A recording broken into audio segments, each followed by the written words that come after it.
Значи, јас сега сум го направила списокот, има 6 пријавени за збор.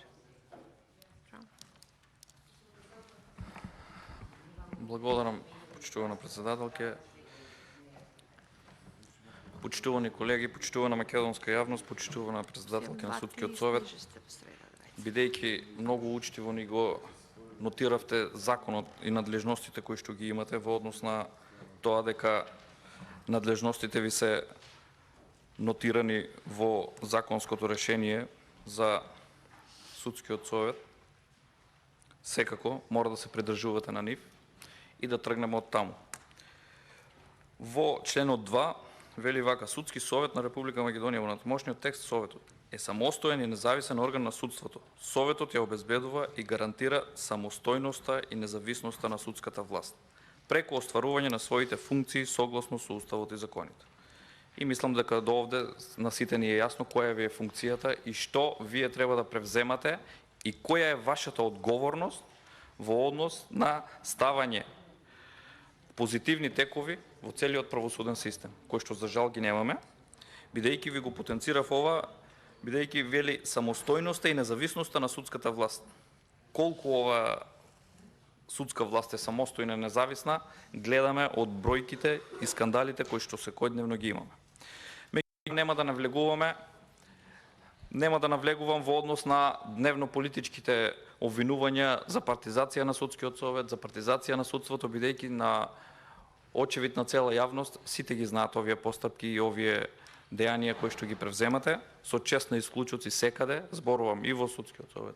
Во судовите не можеме да генерализираме. Во принцип никогаш не генерализирам, бидејќи секаде имаме и честни и работни луѓе кои што си ја извршуваат својата функција, но имаме одреден процент кои што ги ја загрозуваат и позицијата на оние кои што се честни и одговорни. Затоа кога зборуваме, секогаш барам да имаме индивидуализација, односно личен пристап во однос на одговорноста и правата и обврските кои што ги има секој еден во целокупниот систем. Но, за да дојдеме до таму, мораме да ги видиме прво генералните показатели кои што самите ги наведувате и за волја на вистината една слика која што можеме да ја видиме од самиот извештај е дека имаме катастрофална состојба во правосудниот систем. Ова се подкрепува и со факти кои што самите вие ги нотирате. Ќе одиме поред. Велите Врховниот суд на Република Македонија за 2020 година го совладал приливот на новопримени предмети и го намалил заостатокот од 312 предмети, па се оценува за ажурен. Во однос на тоа дали еден суд е ажурен или не ажурен, според вашите методологии, вие го оценувате единствено врз основа на бројки колку од предметите се совладал, а не во однос на квалитетот на овие пресуди кои што ги донел, колку од овие биле вратени назад, колку граѓаните ги имат остварено своите права и не можеме за еден предмет да го земеме како релевантен податок, како бројка, бидејќи прекршочен предмет во основен суд не е исто што е одредена парница во граѓански суд или во кривичен суд. Затоа, ако зборуваме за оваа методологија, не можеме врз основа на бројки во однос на решени и нерешени предмети и совладување на вакви предмети да квалификуваме судии, а со тоа и цели оделенија во судовите, а и самите судии кои што ги работат овие предмети, бидејќи работата на еден судија, доколку реши одреден комплексен предмет, е многу поголема и неговото ангажирање и постапката која што треба да ја води да дојде до соодветни факти и релевантни докази е многу поголема и повеќе труд и време отколку за решавање на еден прекршочен предмет, да не речеме од сообраќаен прекршок кој што го сторил некој од граѓаните во Република Македонија. Најмногу имам забелешка, сега ќе ви потенцирам, велите Вишиот управен суд во 2020 година успел да го совлада приливот на новите предмети, со тоа заостатокот на предмети е намален за 552, така што се оценува како ажурен суд. Да, успеал, повторно ќе потенцирам, само во бројки. Но, Управниот суд, каде што исто така оценувате како ажурен суд, и велите дека истиот заостатокот од 681 предмет го намалил и со тоа го оценувате како ажурен суд, сите сме сведоци и знаеме дека по надзор се утврдија дека таму имаме 5000 предмети во ФИОК, кои што дел имаат апсолутна и релативна застареност. Зошто? Бидејќи со одредена тенденција истите биле ставени во ФИОК и внимавајте, пред се работи за предмети од царинска управа. Царински предмети каде што имаме поголеми суми на средства и ова ни оддалеку не е во ставката, односно во институтот на небрежност, туку мораме овде да видиме дали има и умисла во однос на изрекување, односно неизрекување на одредени одлуки на управниот суд со цел, повторно ќе потенцирам, за скривање на одредени криминали и противправни дејанија. И сега зборуваме за суд каде што самата царинска управа пријавила до судскиот совет, а нешто слично констатирала и надзорната комисија на Министерството за правда, дека имаме повеќе од 5000 предмети во ФИОК. А ние овде во извештајот, доставен од ваша страна, гледаме дека го оценувате како ажурен суд. Вклучително и Висшиот управен суд, кој што по право на постапување на одлуките на управниот суд по однос на жалба по истите, и тој е оценет како ажурен, но доколку истиот ги добил овие 5000 предмети, за кои што се уште немаме утврдена вредност на оштетување на државниот буџет, се уште немаме конкретни информации што се случува, зошто е направено ова вака, колку се штетите по буџетот на Република Македонија, кои се одговорни и што е превземено во однос, повторно потенцирам како почеткот, индивидуална одговорност, а не колективна, да го етикетираме целиот суд за постапувањата на овие судии. До ден денес немаме вакви конкретни информации од ваша страна, бидејќи станува збор за сериозен недостаток во функционирањето на управниот суд, а секако ова се провлекува и во функционирањето на Висшиот управен суд. И во една изјава претседателот на судот ќе констатира дека неправилности во неколку наврати преку формирани комисии, спроведување дисциплински постапки и за кои беа изречени парични казни, за кое нешто треба да представува пример за почитување на начелата при извршување на работните задачи и беше укажано на последиците со кои може да се соочи секој вработен во институцијата.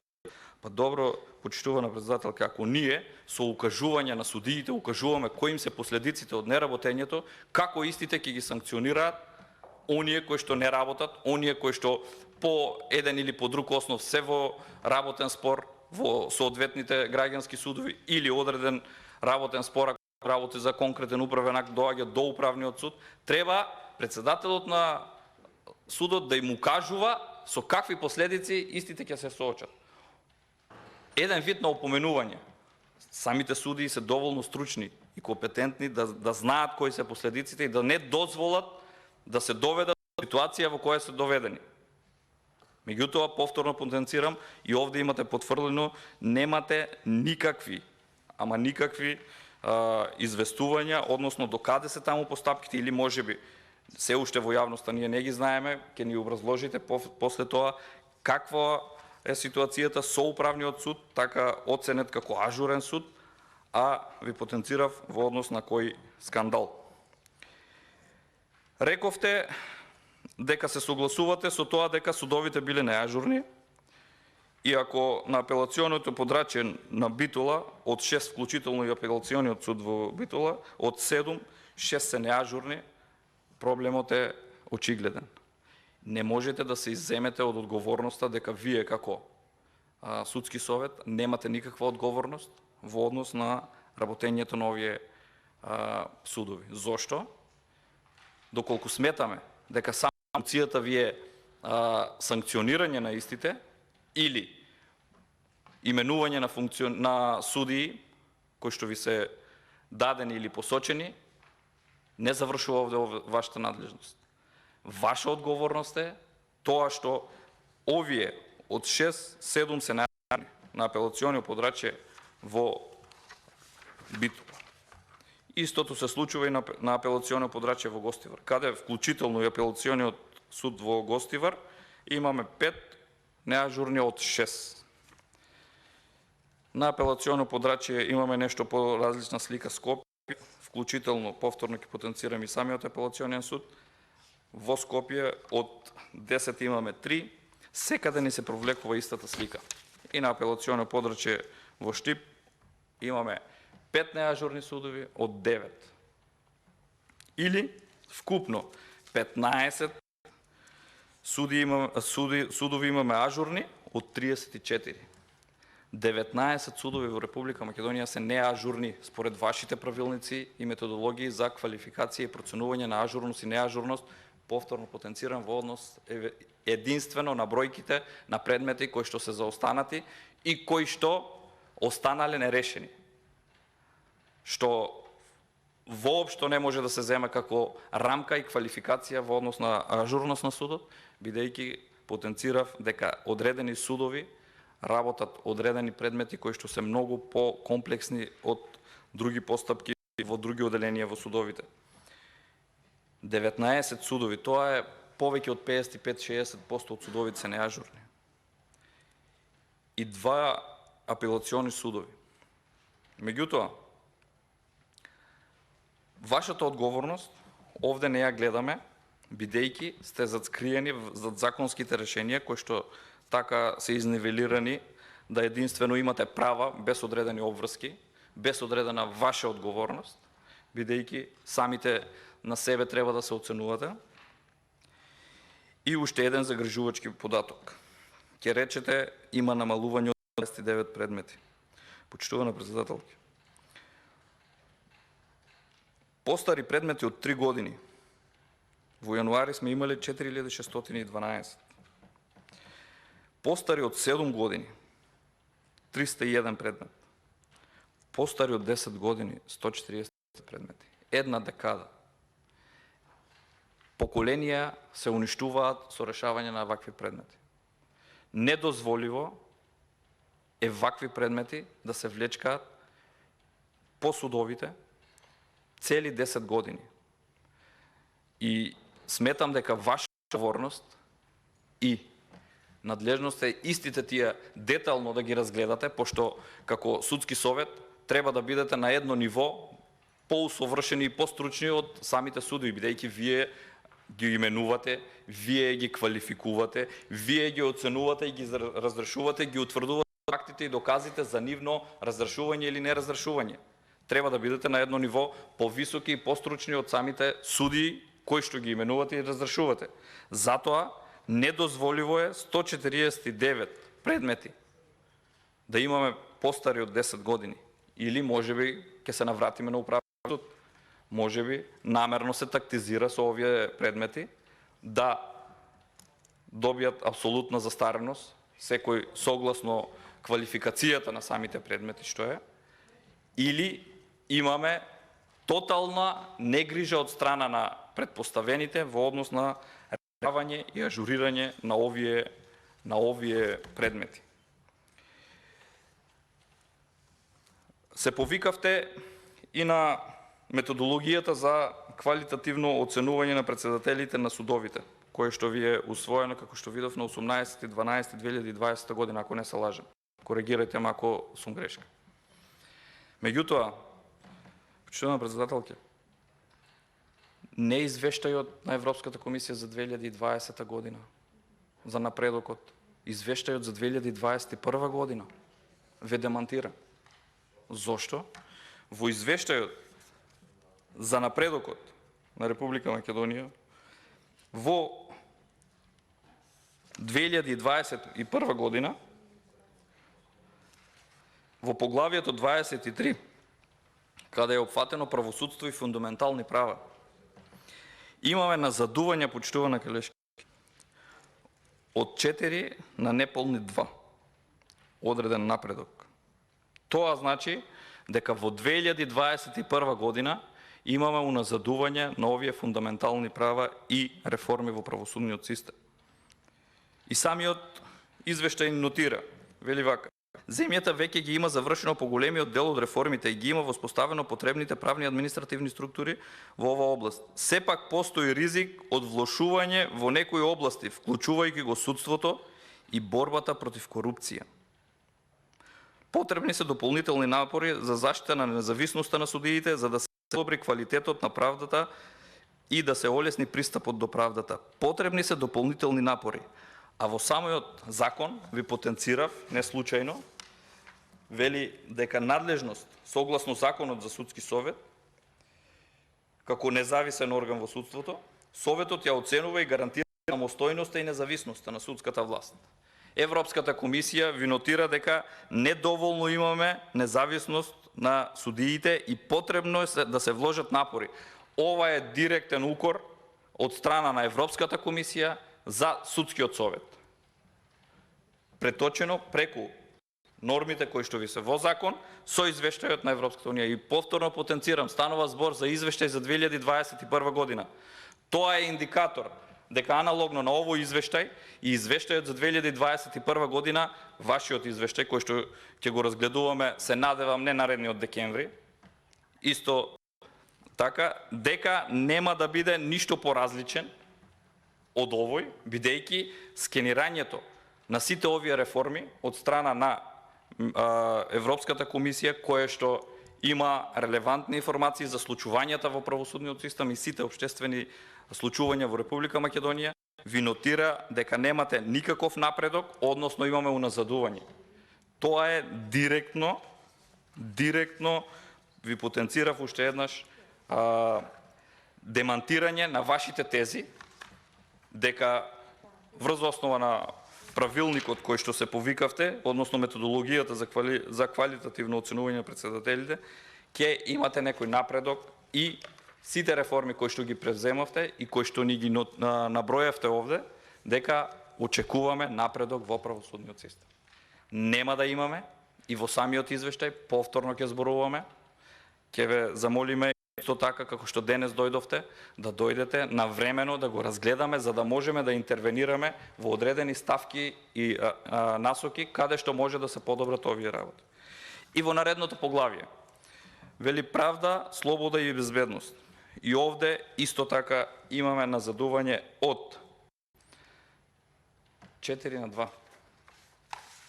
Имаме одреден напредок. Почитувана председателке, ова е, како да ви кажам, колективна одговорност повторно да не бараме. Меѓутоа, судскиот совет како орган мора да се запита што превземал, а што недостасува да превземе. Бидејќи целокупната анализа за изминатата година е лоша. Ви потенцирав конкретно за што станува збор. Меѓутоа, има уште еден симптоматичен дел во извештајот, каде што ви нотира дека земјата веќе ги има завршено поголемиот дел од реформите и ги има воспоставено потребните правни и административни структури во оваа област. Тоа значи дека нашето законодавство во одреден најголем процент според овде укажаното согласено со позитивните законски прописи на Европската унија. Но, што е заклучокот? Имаме на хартија релевантни, добри закони, но нивното спроведување во пракса е лоша. Секогаш го нотираат ова сите релевантни институции, а вие сте најодговорни во областа која што ја раководите, односно во реформите и спроведувањето на ваквите реформи, усугласувањето на нашето законодавство со предметното законодавство во Европската унија, каде што на хартија го имаме, и тоа е доказ дека овде собранието одредени позитивни законски прописи кои што се донесени и се на сила се квалитетни и добри, но извршителите се оние кои што ги девалвираат и не ги спроведуваат. И повторно, за девалвирање и неспроведување на овие норми, овие законски решенија, немаме никаква одговорност. Зошто? Бидејќи ако тргнеме од вас, како председател на Судскиот совет, до сите други чинители од председатели на судови, суди, сите, доколку ги прашаме, индивидуално се повикуваат дека се декларативно, сите сме за правда и владење на правото, но никој не понесува одговорност за нефункционирање на државата и нефункционирање на институциите. Зошто? Ова го потенцирав и на министерот за финансии и ќе ве прашам и вас. Дали е точно, министерот за финансии го потенцираше овој факт, дека најголемиот број на извршни исправи за исплаќање на надоместна штета, извршни исправи, трошоци по постапки, кои што за 2020 година, 2021 година беа нотирани на 2,5 милиони евра, со ребалансот се зголемија на 10 милиони евра. Зборуваме за 2021. Во предлог буџетот за 2022 повторно имаме предвидени 2,5 милиони евра. Тоа зголемување од 2,5 милиони евра на 10 милиони евра, на министерот одговорот беше дека станува збор за исплаќање на пресудни по однос на повреда на човековите права пред Меѓународниот суд во Страсбург и слични вакви трошоци. Дали вистина станува збор за дека најголемиот дел од овие финансиски средства се исплаќаат за обештетување на граѓаните по вакви пресуди, и ако не е точно да го демантирате, да знаеме дека министерот располага, односно немал конкретни информации за што станува збор. И овде станува збор повторно за тоа, и ако е точно, како може да немаме ниту една индивидуална одговорност, бидејќи знаеме дека основ за разрешување на судии беше токму и донесување на вакви пресуди, односно враќање на пресудите од Меѓународниот суд за човекови права, односно каде што имавме индикации, ваша надлежност ќе беше да можете да ги разрешувате, но по одредени консултации на владино ниво истите беа отстранети. Знаете дека овој основ за разрешување беше оттргнат. Доколку е вака, зошто вакви средства во висина од 10 милиони евра се испумпуваат од буџетот на Република Македонија во обештетување на вакви граѓани, а немаме никаква одговорност од страна на судиите. За финансиските средства кои што ви се потребни, од овде потенцирам и секогаш сум го потенцирал дека се согласуваме за повисоки финансиски средства за целокупното материјално, финансиско и кадрово работење на судовите. Зошто? Бидејќи со еден решен предмет, стручно, совесно, врз основа на соодветни докази, можат да се покријат сите трошоци во правосудниот систем, во сите судови, во назначување на нови судии, за целокупното работење на правосудниот систем, бидејќи сите сме свесни и гледаме за какви енормни суми станува збор во однос на кривични дела кои што се со огромни милионски суми во евра зборувам. Така да, со еден, доколку зголемувањето на буџетот во правосудниот систем и доведување на правда, односно владење на правото, решиме макар еден ваков случај, ќе добие многу повеќе и како држава, и како општество. И граѓаните ќе имаат увид каде нивните пари отишле незаконски, меѓутоа имаме одредена слаба карика во синџирот. Поврат на бесправно стекнатиот имот, на противправно стекнатите средства. Овде, со повраќање на еден ваков случај, можеме да ги покриеме сите средства. Затоа нема да навлегувам во финансиската конструкција која што имате, целосно ве поддржувам во делот каде што треба да се зголемат овие средства, но да имаме вистински реформи во целокупниот систем. Но за жал, ќе ви потенцирам уште нешто. И на самиот министер, ова му го потенцирав, но за борба со корупција знаете колку има определено во буџетот во 2022 година? 0 денари. 0 денари. За целокупни реформи, за борба со трговија со луѓе има определено околу 2 милиони денари, односно целокупниот процес ќе се води со 30.000 евра. Не можеме да зборуваме за реформи со 30.000 евра, а имаме секојдневни скандали со милионски суми. И од овде,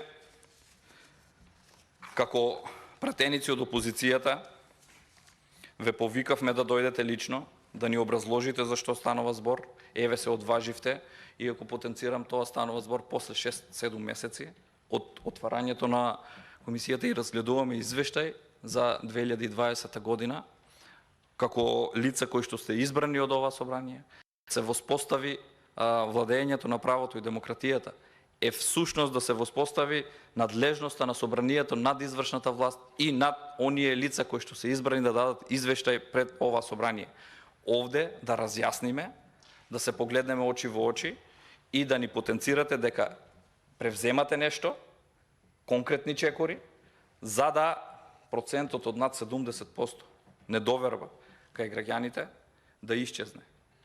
Ова не станува збор да исчезне преку ноќ, меѓутоа цело време се декларирате како реформска, односно се декларира владата како реформска, иако ќе потенцирам не навлегувајќи во дневно-политичките кажувања во однос на партиските насоки кои што ги добивате, меѓутоа и да е така да видиме резултати. Но немаме резултати. Зошто?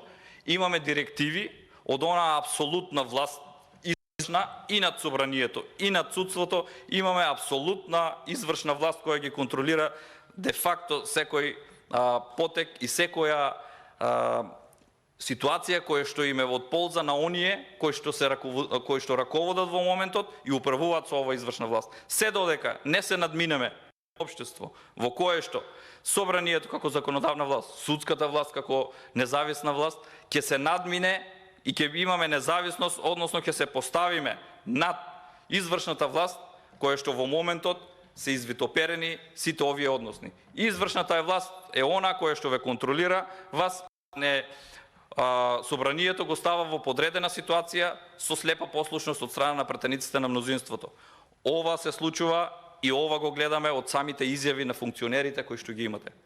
Интервенција од страна на премиер да менува, внимавајте, во Врховен суд, судија, председател на суд, со телефонски разговори, каде што другите соговорници јасно и децидно потенцираат дека бараат да се интервенира. Ова е недозволиво. Во нормална демократија ова е недозволиво. Мораше да има одговорност за секој еден ваков поединец. Но се додека се однесуваме така летаргично со овие постапки, а под превезот дека ама нема поднесено некоја преставка, немаме поднесено некоја конкретен предлог, не. Сите имаме како јавното обвинителство подопрен глас може да покрене постапки како што покренува во одредени сензибилни ситуации, за да истото се оттргне од себе, да го оттргне вниманието, единствено покренува одредени постапки, но не гледаме никаква разрешница во однос на ова, да речеме, противправни и противзаконски действија кои што се преземаат.